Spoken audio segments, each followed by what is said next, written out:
రైతు బతుకు కష్టం, కష్టం అని లేని ఎవరికి బాధలు చెప్పుకునే కష్టాలు. బెండ తోట వేశాను, బెండ తోట వేశాను. సమాజం ఏమో బెండకాయలు తింటే అతి తెలివితేటలు పెరిగిపోతాయి. ప్లస్ మోకాల్లో గుజ్జు కూడా వస్తుంది, వాడు బాగా చిందేయగలరు, డాన్స్ వేయగలరు. అయిపోయింది. సో కానీ దురదృష్టం ఏంటంటే ఈ రైతుకి తన ఎంత రేటుకి అమ్ముకోవాలి వాడు నిర్ణయించలేడు. రైతు బెండకాయలు పండిస్తున్నాడు, రాత్రి కష్టపడి వాననగా ఎండనగా కష్టపడతాడు. కానీ వాడు ఎంఎస్పికి వాడు సొంతంగా డిసైడ్ చేసుకోలేడు. మిగతా ప్రొడక్ట్స్ లాగా మార్కెట్ సేల్స్ ప్రైస్ ఈ కాంట్ సెల్, తను అమ్ముకోలేడు. ఎవరి మీద వెళ్ళి వంద రైట్ మార్కెట్లో కానీ లేకపోతే ఎవరి మీద దళాల మీద డిపెండ్ అవ్వాలి.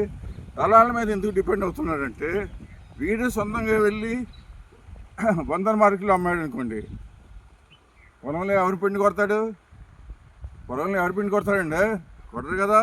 రోజు కూలి 800, కూలి ఇచ్చుకుంటా పోతాడా? ఇంకా అది మిగిలేదేంటి? చెప్ప దేనికి పనికి వస్తుంది? ఈ రోజుల్లో అందరూ ఫోన్పేలు వాడుతున్నారు, చెప్ప కూడా దేనికి పనికిరాదు. అందుకే దయచేసి ఎవరైతే ప్రభుత్వ యంత్రాంగం అయినా లేకపోతే ఎవరైనా దీనికి డిసిషన్ మేకర్స్, నిర్ణయాలు తీసుకునే వాళ్ళు ఇక్కడి నుంచి రైతుకి నెలకి default whether he comes under BPL or not, below poverty line ఉన్నాడా లేకపోతే నెలకి 20,000 ఇవ్వాలని కోరుతున్నాను. 20,000 వాడు కోరుతున్నాను. ఎందుకనంటే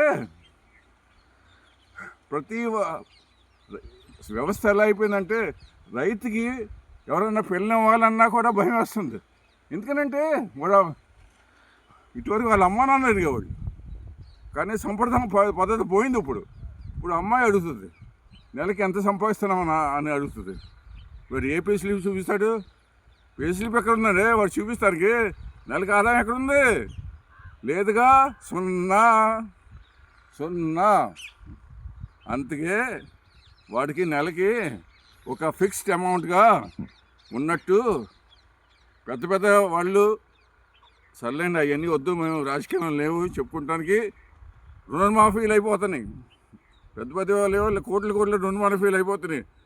దయచేసి ఈ వీడియో గమనించిన వాళ్ళు కానీ అవతల చెప్పండి, అధికారులు కానీ, నెలకి రైతుకి 20,000 డిఫాల్ట్ వెదర్ హీఈస్ బీపీలో ఆర్ నాట్, 20,000 కనీసం అట్లీస్ట్ దట్ విల్ బి, అదన్నా ఒక నెలకి ఇంతన్నా ఫిక్స్డ్ అమౌంట్ ఉంటుంది.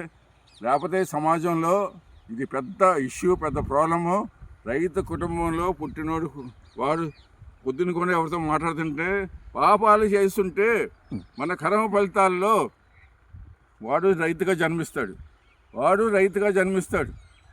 అది రైతు అనేది అందరూ వెనుముక్క అంతా నమస్కారం పెట్టి బాబు మాకు గుట్టేయండి. చివరికి మిగిలేది ఏంటంటే నిరాశ. ఎవరి బతుకులో వాళ్ళే చూసుకోవాలి. రైతుకి వాడి మీద దేవుడి మీద నమ్మకం ఉంటే, ఇది మోగుదేవి సిరివల ప్రాంతం కాబట్టి ఆ సుబ్రహ్మణ్య స్వామిని వెళ్ళి రోజు దండం పెట్టుకుని, అయ్యా నా పొలానికి ఏ పురుగు ఏం పట్టొద్దు, మందులు చాలా తక్కువ ఖర్చు అవ్వాలి, ప్లస్ నేను నా కాయలు కాసినప్పుడు చాలా మంచి రేటు రావాలి, బాస్కి 500-600 వచ్చేయాలి, అప్పుడన్నా కనీసం చేతులతో లెక్కట్టుకుంటాను కన్నా పనికొస్తుంది. ఇది సెలవు.